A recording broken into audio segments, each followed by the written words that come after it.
By the summer of 1984, he knew he was nearing the end of his life, so he decided to cut his time in Miami short and come home to us. In August, he fell and broke his hip. My mother asked me to ride in the ambulance with him to the hospital so I could help him communicate with the paramedics. I remember standing in the hallway outside the X-ray room and hearing him groan in pain as they tried to take X-rays of his broken hip. And I remember standing by his bedside the next day as he began to slip into a coma in the last hours of his life. As he slipped away, I held his hand and I made him a promise. I was going to study. I was going to make something of myself. I would not waste the opportunity I had to achieve my dreams. And he squeezed my hand as if to let me know he was at peace. Every day since that day, I have worked to make good on my promise to my grandfather. Like everyone, I've made mistakes and I've fallen short. But thanks to him, to my parents, and to the promise of the country they adopted as their own, I have been able to realize his dream for me. I have a wife and family that I love. I am privileged to represent the people of Florida in the U.S. Senate. My life is blessed. What bothers me most about my country today is that there are Americans like me, Americans who have worked hard and tried to do the right things to get ahead, but whose lives aren't so blessed. Jennifer, a young woman in her 20s who lives in Miami, is such an American, an heir to the American dream just as I am. But her life has not worked out as planned, at least not so far. She has done everything right. She has played by the rules, but she hasn't achieved her American dream.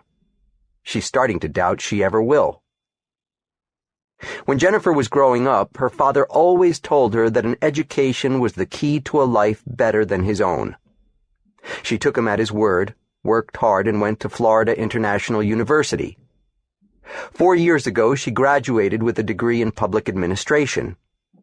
She was the first in her family to go to college. Despite having paid for what she thought was the ticket to a better life, Jennifer has begun to wonder whether college was a waste of her time and money. The only job she can find has nothing to do with her degree. Her salary is barely enough to cover her monthly bills, let alone put anything aside to save for a house of her own. To make matters worse, her father recently got laid off. And because she doesn't make enough to help him out, they've had to do what too many other Americans have had to do: form a multi-generational housing unit. In other words, they've moved in with Jennifer's grandmother. A generation ago, Jennifer's current wage might have been enough for her to reach the middle class. But today, her monthly expenses are prohibitive. $300 for her car payment, $200 for car insurance, $200 for gas, $200 for food, $100 for her cell phone bill, just to name a few.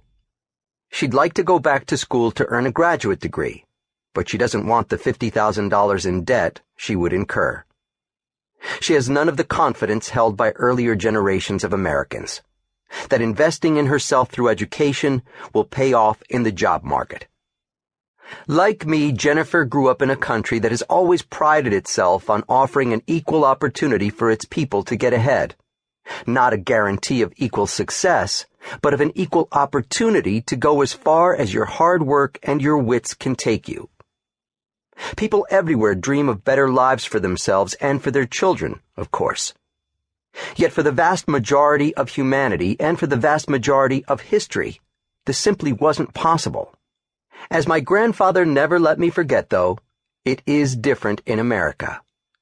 Here, so many people from humble or disadvantaged backgrounds have achieved their ambitions that this universal hope has been given a name. It has come to be known as the American dream.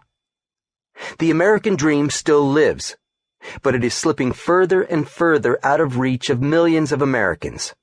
And this is the central challenge of our time.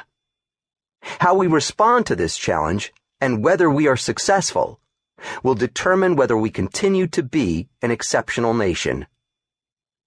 For conservatives especially, this is a defining moment.